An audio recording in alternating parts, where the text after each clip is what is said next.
Hallelujah. आपण प्रार्थना करूया. परमेश्वर त्यावेळी बाबा सुंदर दिवसाबद्दल तुमचे आभार मानतो. महान परमेश्वर, आशीर्वाद परमेश्वर, तुमच्या वचनात चालणाऱ्या प्रत्येकाला सहाय्य कर. ही प्रार्थना परमेश्वर ख्रिस्ताच्या नावाने करतो. हालेलुया. हालेलुया. जे देवाच्या नियमात चालत नाही आणि त्याद्वारे देवाच्या उपस्थितीची जाणीव घेत नाही, तर त्यामुळे देव जो आहे तो प्रत्येकाला काही ना काही एक संकटाचा हात उभारतो की तुला आता माझ्याकडे यायचं आहे. अगदी जर तुम्हाला देवाच्या जवळ जर जायचं असेल तर तुमच्यामध्ये काही ना काही पहिल्या अडचणी यायला सुरुवात. अगदी. तर आपण पहिल्या निर्गम मध्ये 10 अध्याय 1 पासून एक वचन असा आत्मपरिशील करूया. मग परमेश्वर मोशेला म्हणाला. कोणाला म्हणाला? आता उदाहरण घ्या, मला शिकवायला लावलंय बरोबर देवाने. तर देव मला सुद्धा काय सांगेल की तुम्ही कसं वागावं. तुमच्या जीवनात देवाबरोबर राहण्यासाठी किती ताकद, किती उत्साह, किती आनंद, किती पश्चाताप, किती क्षमा, सहनशीलता, यामध्ये तुम्हाला कशा पद्धतीने मजबूत रीतीने चालायचं. तर पुढे काय सांगते बघा. कोणाकडे जा? फारो देवाची नियम पाळत नव्हता. तुम्ही देवाचे नियम पाळले नाही तर तुमच्याकडे जायला लागेल. मग तुम्हाला त्या शिक्षणाचा अनुभव द्यायला लागेल. आणि जर तुम्ही ते शिक्षण घेतलं नाही तर तुमच्या प्रसंग दिवसादिवस दुःख, आपत्ती वाढत जाणार. आता देवाने आम्हाला तुमच्यासाठीच पाठवलेलं आहे. जसं एक मोशे पकडा आणि तुम्ही फारो आहेत असं समजून पकडा. काय? कारण तुम्ही देवाचे जर नियम पाळत नसेल तर तुमच्यावर प्रसंग येईल. आता मी पाळतो म्हणून माझ्याजवळ देव आहे म्हणून मला काही त्याच्यातलं टेन्शनाचा अनुभव येत नाही.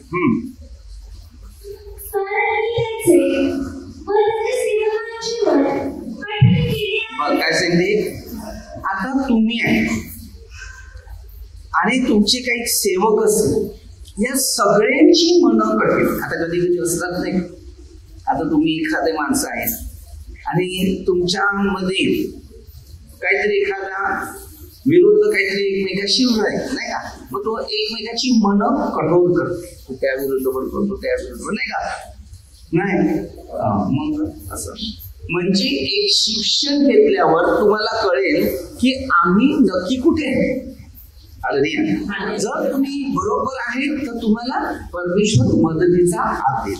तर फारोचं मन कठोर केलं, मोशेचं मन नम्र केलं.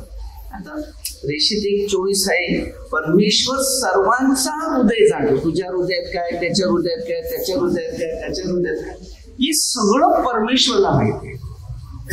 आपण कधी विचार करू शकत नाही मला हे सगळं कळते असं. आता आम्हाला जरी परमेश्वरने गिफ्ट दिलं तर सगळं गिफ्ट नाही ना.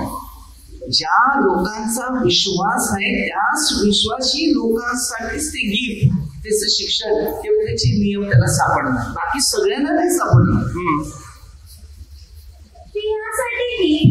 ते ह्यासाठी की त्यांच्यामध्ये मी आपले चिन्ह प्रकट करा.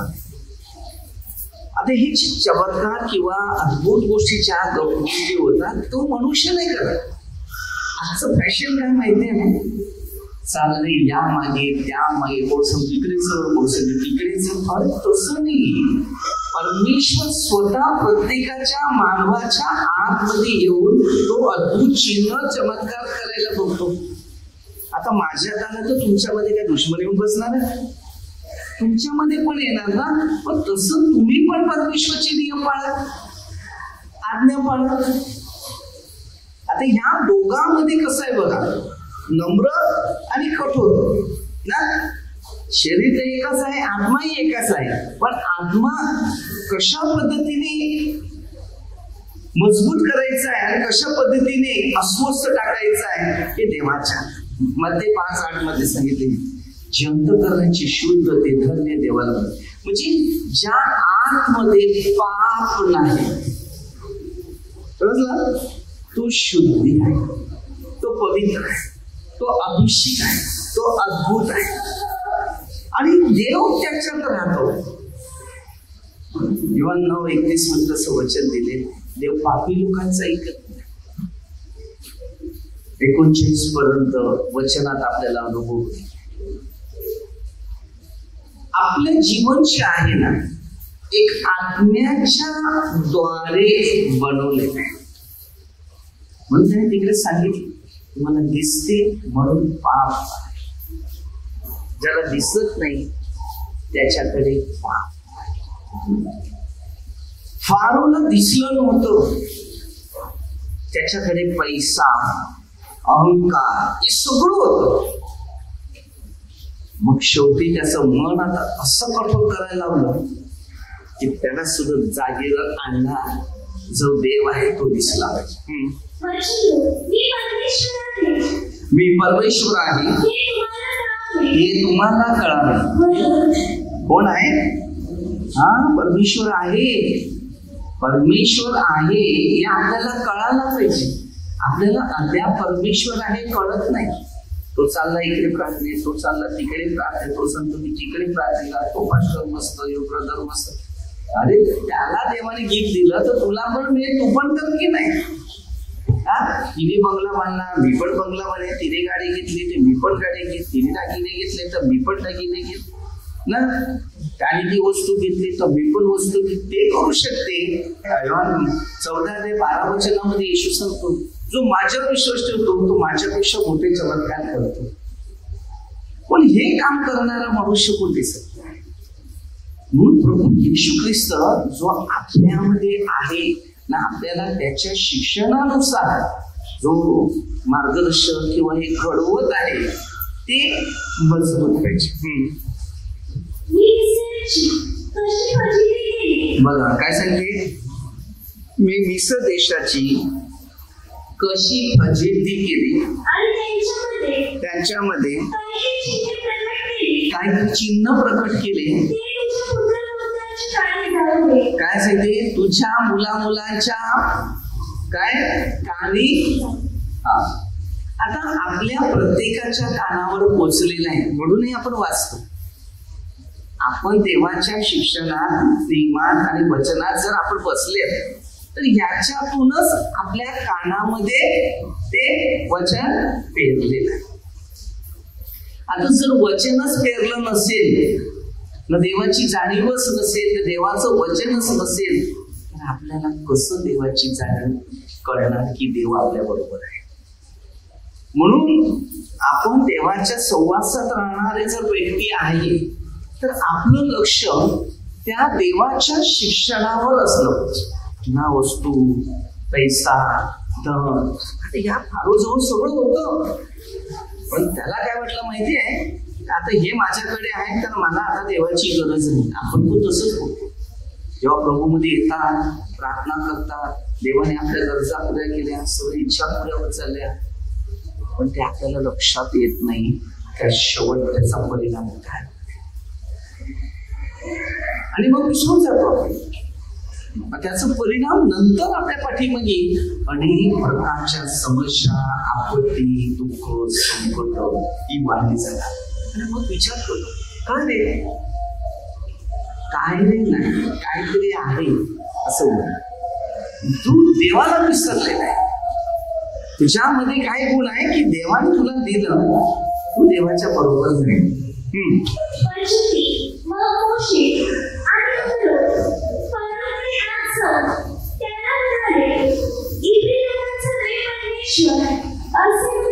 काय सांगते, इब्री लोकांचा देव परमेश्वर असं बोलतोय, तू माझ्या समोर काय सांगते, तू नम्र बनायला माझ्या समोर कितपर्यंत तुम्हाला नाकारशील, माझ्या लोकांना माझी सेवा करायला जाऊ दे. आता ही जी देवाचे लोक आहेत, आता तुम्ही देवाचे तुम्ही सेवा कधी करणार? देवाकडून घेतलं तर काम मिळाला, धंदा मिळाला, पैसा मिळाला, वस्तू मिळाला, सगळं मिळालं. अरे मग एक विसरलेले. मग देवाची सेवा कुठे करायची? जर तुम्ही देवाची सेवा करणार तेव्हा तुम्हाला स्वर्ग मिळणार. म्हणून त्याने सांगितले माझ्या लोकांना जाऊ दे, त्यांना सेवा करू दे. असं आहे. तू माझ्या लोकांना जाऊन देण्यास तू नाकारशील तर पहा मी उद्या तुझ्या देशात कोण आहे. काय सांगितलं? तू जर माझ्या लोकांना नाकारशील तर तुझ्या देशामध्ये मी टोल माणसं नाही पाठवला लढाई करणार. तरी काय सांगितलं? टोल माहितीये ना? टोल नाका नाही, हरदिया इकडून उडतात तिकडे जातात, त्याला बोलतात तुम्ही पोपट बोलत. हिरव्या कलरचे वगैरे असतात. इथून उडी मारले का तिकडे जातात, तिकडून उडी मारले तिकडे जातात. नाही कधी कधी येतात. आता पावसाळा भात कापणे सुरू झाले की इकडे येतील, बसतात. मी दाखवेल तुम्हाला. आणि अशा प्रकारे तू संधी मी तुझ्या देशावर पाठवतो. म्हणजे देव कसं काय बनवू शकते, कसं काय करू शकते ते बघा. लोक एक सगळं देवाला काय शकते. मग जो देव आपल्याला देतो त्याच्या मागे लागायला काय मुश्किल आहे? कसं नाही याच्यात. आता तुम्ही माझ्या मागे लागणार, मी काय देणार आहे तुम्हाला? मी तुम्हाला वचन देणार, शिक्षण देणार, नियम देणार, त्याच मागे लागा. मी लोकांना एकच सल्ला देतो, मी काय करणार नाही, करणारा तो आहे. पण मी जे शिकवणार ना ते शिक्षणाप्रमाणे देवाच्या नियमात तुम्ही चालाल तर तुम्हाला पाहिजे ते देव सगळं द्यायला सुरुवात करा. कारण त्याची सेवा करा. मी सेवा करतो म्हणून देव मला मिळेल. मला मिळालं ना, मला देव काय माझ्या गरजा पुऱ्या आहेत ते करते. काय पाहिजे दुसरं? देवाने तुम्हाला ना मला निवडलं सेवा करायला. जो सेवा करतो तो कधी फुकट जाणार नाही, न त्याच्या भविष्यात कधी नुकसान येणार. माहितीये तुम्हाला? कारण सेवेतूनच फायदे. समजलं नाही? तुम्हाला एखादा खेळताना बक्षीस मिळालं, तुम्ही नाचणार की नाही? शाळेमध्ये कसे ना कॉम्पिटिशन मध्ये असते, हा मला नंबर आला, मम्मी मला नंबर आला, फर्स्ट नंबर. कशा स्वर्गीय बाप आपल्याला पण नंबर देतो. मग ते 23-12 या जगाचे किती नंबर आले ना ते भविष्यात पुढे जात नाही. पण जो मनुष्य दुःखात, आपत्ती, समस्या, संकटात, निराशात जेव्हा तो देवाची सेवा करत असते ना, ते 16-24 स्वतःचा वधस्तंभ घेऊन चालतो, त्याला मोठ्या प्रमाणात परमेश्वर आशीर्वाद देतो. पण त्याला काही कमी नाही, त्याला काही विचार करायची गरज नाही. ज्या माणसामागे शैतानी आत्मा कार्य तेव्हा त्याच्या मागे अशा प्रकारचे मोह आणि ज्या मागे परमेश्वराचा आत्मा कार्य करते, तो सेवा करण्यासाठी त्याच्या मनामध्ये अलग अलग प्रकारचे विचार खेळत असतात. की हे करून चांगलं होईल का, ते करून चांगलं होईल का, तसं केलं तर चांगलं होईल का. कधी कधी हे शिक्षण आमच्या लक्षात आलं पाहिजे. 2 प्रकारच्या मनुष्यामध्ये मोह आहे. एक स्वार्थ, एक निस्वार्थ. आता देवाला त्याला बदलायचं होतं, फारोला, म्हणून मोशेची घडण केली आणि मोशेला परमेश्वराने नियम आणि आज्ञा दिल्या. त्या आज्ञाद्वारे परमेश्वराने त्याला सांगितले असं सांग, त्या देशावर मी आपला टोल पाठवेन.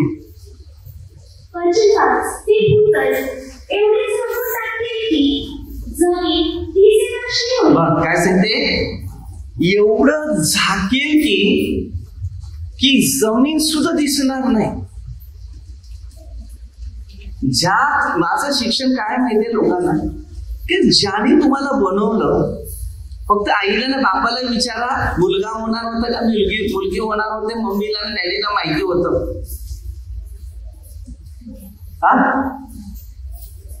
हा, मग त्याला जर या भविष्याच्या गोष्टी माहिती नाहीये तर त्याला माहिती होते की नाही?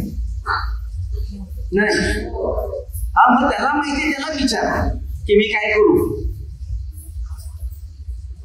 आज आध्यात्मिक शिक्षण पहिलं देवाला सांगायचं की देवा मी काय करू, मी का दुःखी असावं,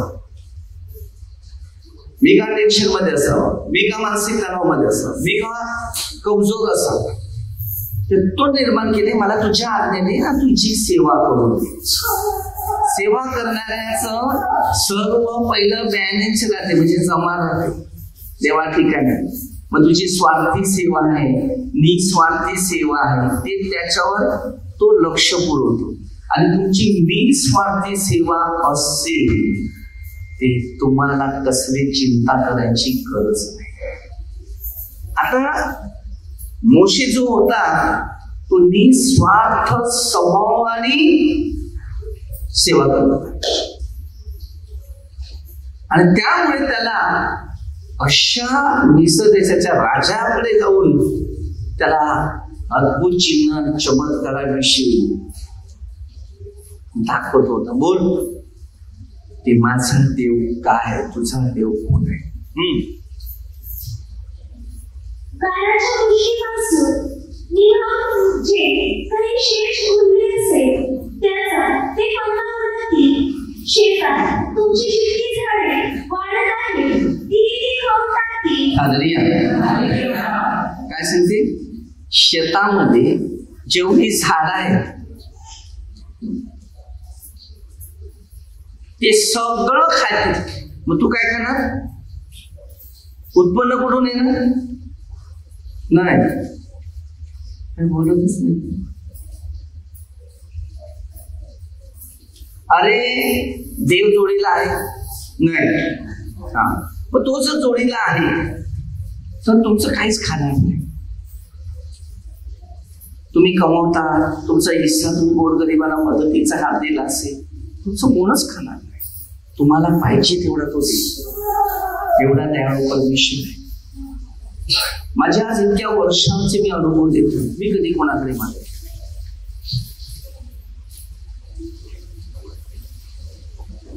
तरी मी आहे त्या समाधानाने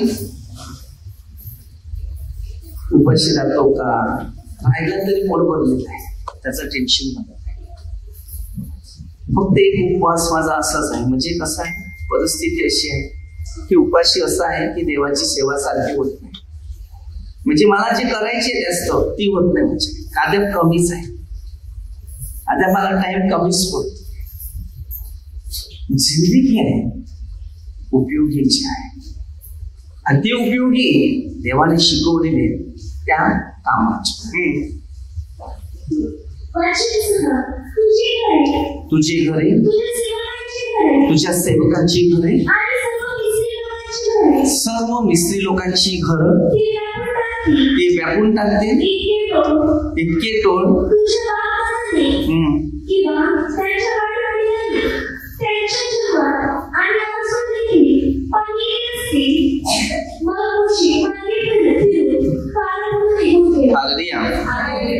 सांगितलं माहितीये का, तुमचे वाढ वडीलमध्ये आजोबा पंजोबा होते, त्यांनी कधी भविष्यात एवढे टोल बघितले नव्हते, असे ते मी पाठवले.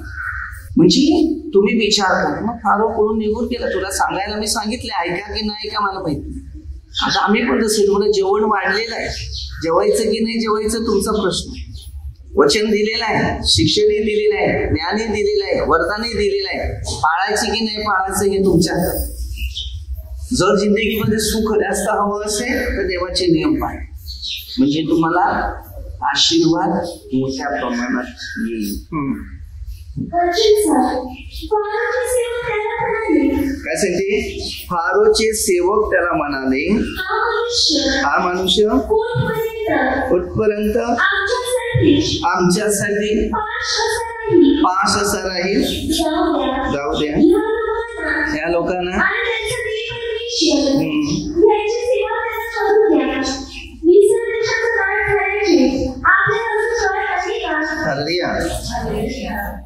मिस्र देशाचे नाश आपल्या आपल्याला कळत नाही का? मोशाने त्याला पुन्हा त्याला फारूकडे आणण्यात आले.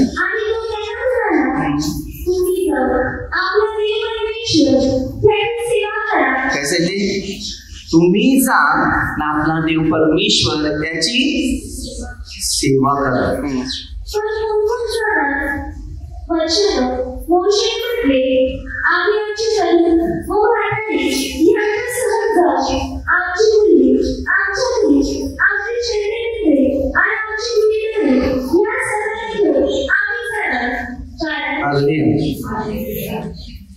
आता प्रत्येक मनुष्य देवाच्या शिक्षणावर आहे, वचनावर आहे, नियमावर आहे. तो त्याला त्याच मार्गानुसार प्रवास करणार आहे. बरोबर. मग आम्हाला जर कार्याला जायचंच आहे तर आम्ही जाणारच नाही. प्रत्येकी व्यक्तीचं जीवनमत्व जे आहे ते देवावर. देवाच्या लोकांना कितीही प्रसंग आला तरी देव त्या बाजूने लढाई करतो. पण जेव्हा देवाविरुद्ध जाणारे लोक आहेत त्यांचा प्रसंगासाठी देव उभा राहत नाही, तर देव त्याच्यावर संकट कोसळत असतो. परमेश्वर प्रीत्यार्थ आम्हाला उत्सव करायचा आहे. तो त्याला म्हणाला मी तुम्हाला तुमच्या मुलाबाळा जाऊन दिले. परमेश्वर तुमच्या बरोबर असेल. खबरदार तुमच्या मनात वाईट हेतू आहे. परमेश्वराच्या शिक्षणाचा जो अनुभव आहे किंवा जे बोलतात नियम आहे, हे नियम आम्हाला आत्मपरीक्षण करायचं आहे. अरे देवाशी बोलणारा व्यक्ती न देवाशी बोलणारा व्यक्ती याच्यात किती फरक आहे. आता आम्ही रात्र दिवस प्रार्थना करणारे आणि तुम्ही तुमच्याकडे आमच्यात किती फरक आहे तुम्ही बघायचं. मग मोशे आणि फारो मध्ये किती फरक आहे ते पण बघायचं. पण फारो जवळ जास्त लोक, पण मोशे जवळ लोक कमी. जे देवाचे लोक असतात त्यांच्याकडे लोक कमीच असतात, पण जे देवाची नाही त्यांच्याकडे लोक जास्त असतात. आणि तेच तुम्हाला काय सांगते, तेच तुम्हाला नुकसानात पाडतात.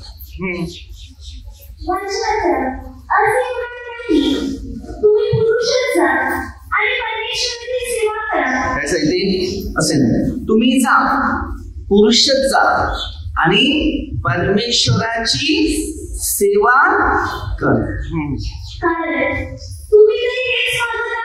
तुम्ही तर हेच मागत आहे. मग त्याला फारून करून घालून दिले.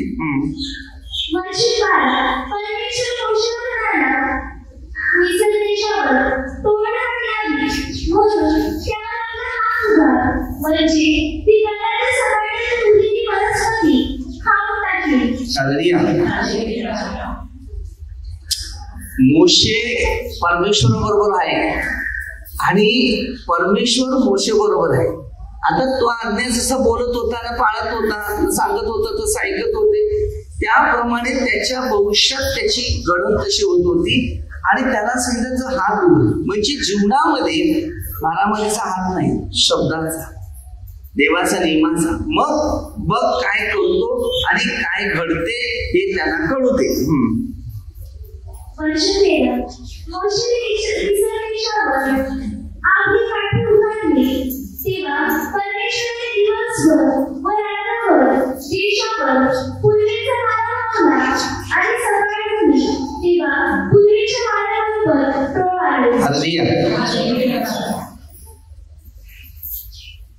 विचार करणाऱ्या गोष्टी. परमेश्वराजवळ सगळं आहे की नाही, मग ज्याजवळ सगळं आहे त्याजवळ का लोक जात नाही? त्यांनी पूर्वेपासून वारा इकडून आला की नाही, रात्री वारा इकडूनच आला की नाही?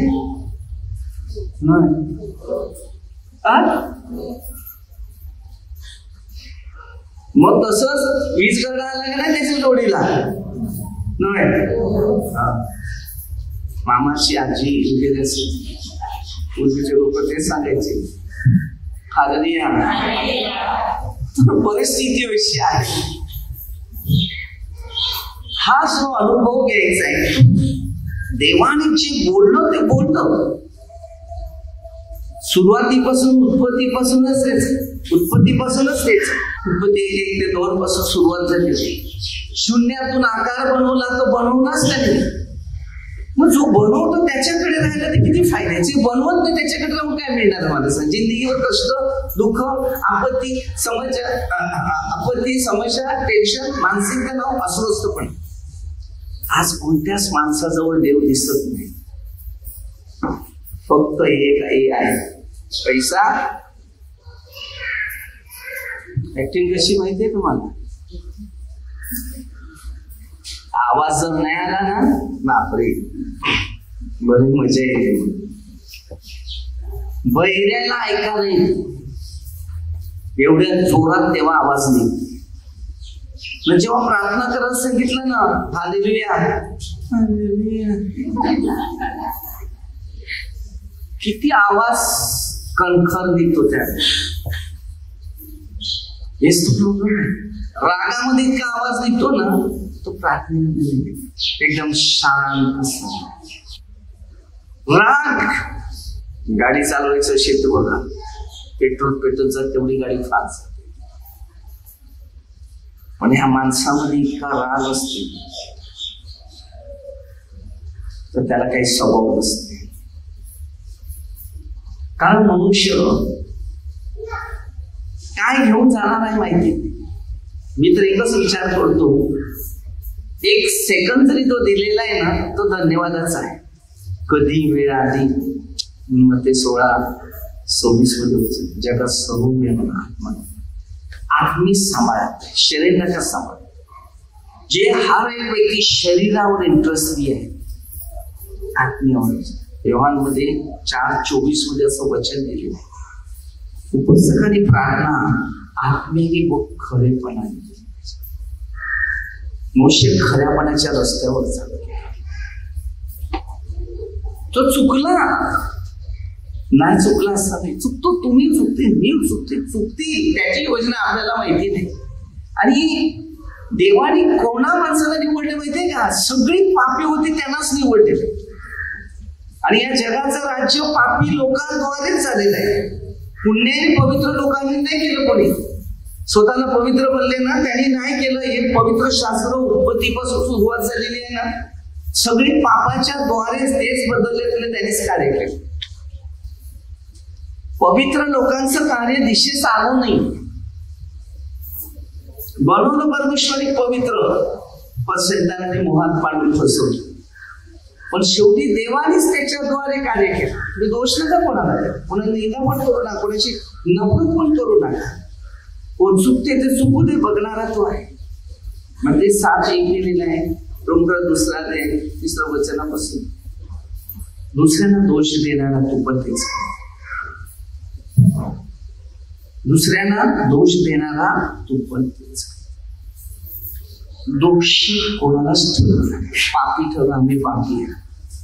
लूक 5 अध्यायामध्ये पेत्राला जेव्हा रात्रभर कष्ट करून काय मिळालं नव्हतं, तेव्हा परमेश्वर सीधं जा गोल पाण्यात. त्याने देवाचं वचन घेतलं, ऐकलं आणि थोडंसं खोल हाताला सांगितलं.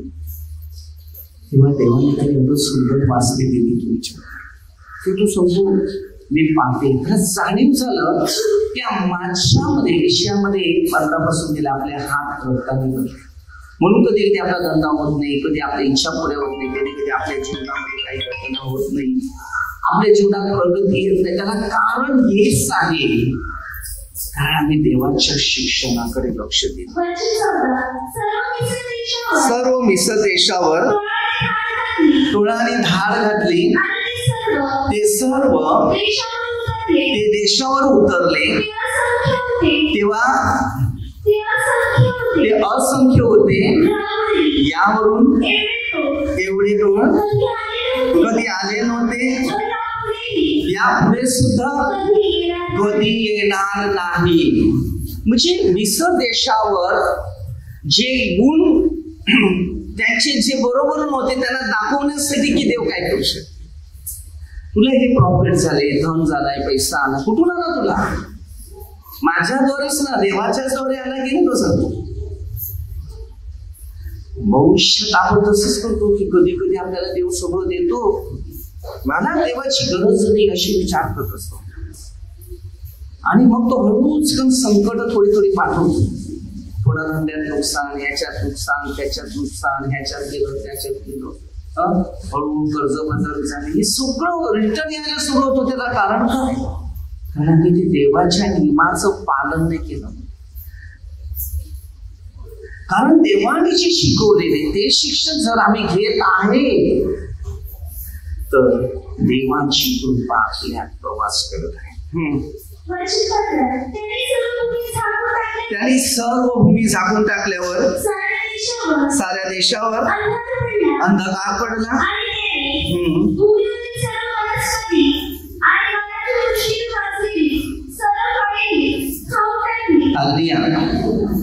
सगळं खाल्लं आपलं. आपण सांगतो कीड राहिले, कीड कशी राहिली, कीड आले असं सांगतात की नाही. कांद्यावर दावाईसा काढला का, अर्पण काढलं का, मग कीड कशी येणार? दवा मारायला पैसा लागते का नाही लागते? फुकट येते नाही. अरे मग ते गरीबांना पण तो हिस्सा आहे ना. ज्याला नाही मिळत खायला तो कोणी द्यायचं? तो हारूकडे काय कमी होतं? दाखवलं ना त्यांनी, दाखवलं का नाही दाखवलं? काय मिळालं बक्षीस? थोडं पण खाली. एका रात्रीत नाही, एका दिवसामध्ये काय केले त्या पताने? हिंमत आहे का आपण त्या टोलकडे जायची? नाही जायची. अद्याप प्रकटीकरणामध्ये अद्याप टोल येणार नाही. आले नाही सांगते, येणार नाही, पण येणार आहे काही ठिकाणी. कारण अद्याप पण तोच हिसाब चालू आहे. गोरगरिबांना मदत नाही, पार्टी कार्यक्रम प्रोग्राम फंक्शनला पाहिजे तेवढा पैसा खर्च करतात. 22 उद्या मारायचं म्हणतात. देवाने जे शिकवण दिल्यात, नियम दिल्यात ते नेहमी सगळ्यांनी सांभाळतात. आपलं नाही काय म्हणून मी एकच शिकलेलं आहे, जे आपलं नाही, जे आहे त्यांचं आहे त्यांना देऊन टाक. स्वतःच आपण नाही तर आपलं काय? मातीची आपण आहोत. देवाने भाग्य केलं तर सरळ नाही ते नाही.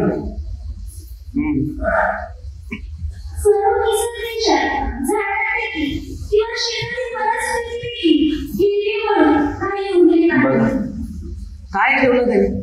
सगळं पानं नाही, काय नाही, सगळं सुकून टाकलं. म्हणजे विचार जर केला तर त्या डाळ्याचा रस पण सुकून खाला. म्हणजे सुकवलं म्हणजे संपलं. कळत झाली ना? सुक कधी होते? त्यात पाणी नसतो तेव्हा.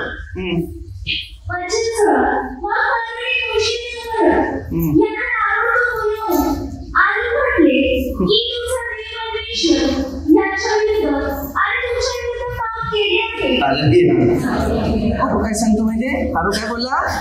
तुमचा देव जो परमेश्वर, त्याच्या विरुद्ध मी पाप केले. देवाचं शिक्षण एकच आहे, आपण सगळे पापी आहे. तर आपली पाप आहे ना ते कबूल करणं हे सगळ्यात महत्वाचं आहे.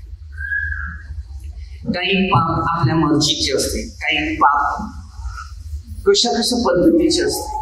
पण तुमच्या हातात काही घडलं तर हळूहळू खाली करणं गरजेचं आहे. प्रत्येक माणसाला ना जाणीव झाली पाहिजे, मी चुकलो. अरे देवा, हे तुला आवडलं का रे? चुकलो, मला क्षमा कर. आणि देवाकडे रोज रात्रीची प्रार्थना करायची, 4:4 माझ्यातून काही चूक होऊ नये. ते सैतान मला बोल, मी देवाकडे नाही ना, तेव्हा शैतान माझ्याकडे आहे. तुम्ही देवाकडे नसेल तर सैतान तुमच्याकडे आहे. आणि जर सैतान तुमच्याकडे तर देव तुमच्याकडे येतात. देव तुम्हाला चटका देईल, तेव्हाच तुम्हाला दाखवेल की आता बघ तुझी कर्म तुला.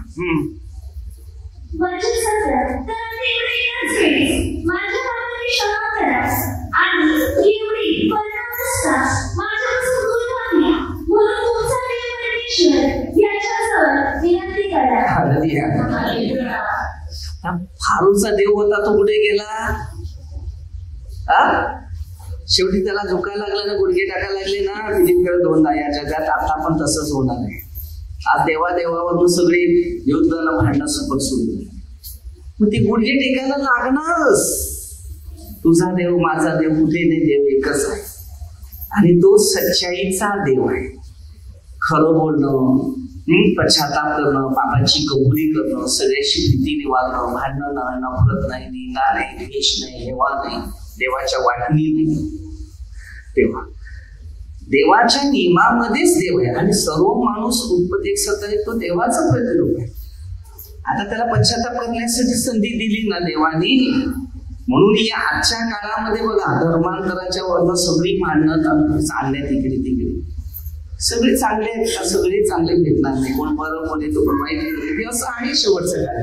म्हणून आता देवाने काय केलेलं आहे, नोहाच्या काळात सारखे पूर पाठवायला लागतात. आता पुरामध्ये जे सापडतात ते सगळे सापडतात. तिथे देवाचा उल्लेख राहिलाच नाही. तो खरा देव वरती आहे, तो खालचा देव चालत नाही. ते फोटो बघून देव बघायचं नाही, तर माणसाचा माणूस की देव, कारण माणसात देव आहे. घराला आग लागली ते आखे पेटून जाते, ती मानवाची निर्मिती आहे. आता पुरामध्ये सगळं थोडं जा. आता काय, तुमच्यात आणि माझ्यामध्ये जो देव आहे ना, त्याला प्रणाम करा. चुकून पाय लागला तर त्याला प्रणाम करतात, राग आला तर त्याचा काय आंगण खराब करून त्याला तोडून. ते काय चाललेलं आहे. म्हणून देवावर श्रद्धा, विश्वास, नियम, जे शिकायचं ते शिकत नाही, म्हणून आम्ही पुढे फिरत असतो. बघा, या फारोच्या थोड्या 2 गोष्टी वाचा. तेव्हा मोशेने फारोजवळ निघून जाऊन परमेश्वराला विनंती केली. त्या परमेश्वराने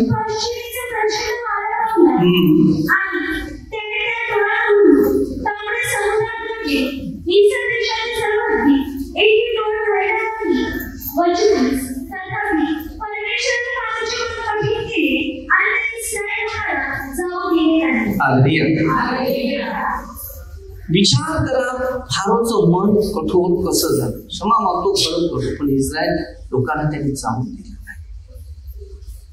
इतक्या परिस्थितीमध्ये एवढे पिढा आणि त्याच्या तरी मन बदलत नाही. परिस्थिती बघा कशा प्रकारे कार्य करण्याची शक्ती देव देतो आपल्याला, पण आपल्याला कधी समजत नाही. बघा, प्रत्येक माणूस आहे, तो घरात असल्यानंतर काही फोटोकडे तो आपला देव समजतो, पण ज्या वेळेला एखादा प्रसंग त्याच्या समोर येतो तेव्हा तो वर बघतो ना, धन्यवाद, थँक्यू, बरोबर ना. सर्व मानव शेवटला वरच बहुत धन्यवाद नाही बघितलं तर शेवटचे डोळे वर होतात.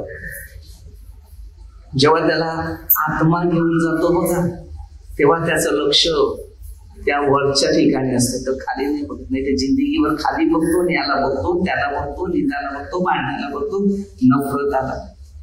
जेव्हा माणसामध्ये एक प्रसंग येतो तेव्हा तो वर बघतो, तेव्हा त्याचं जीवन खतम होऊन जाते. त्या भविष्यात शांती नाही. आज तुम्ही स्वतः विचार, फारोसारखं आपलं मन कठोर नाही, पण जे नम्र आणि दीन आणि देवाची आज्ञा, देवाची इच्छा त्याप्रमाणे चालत.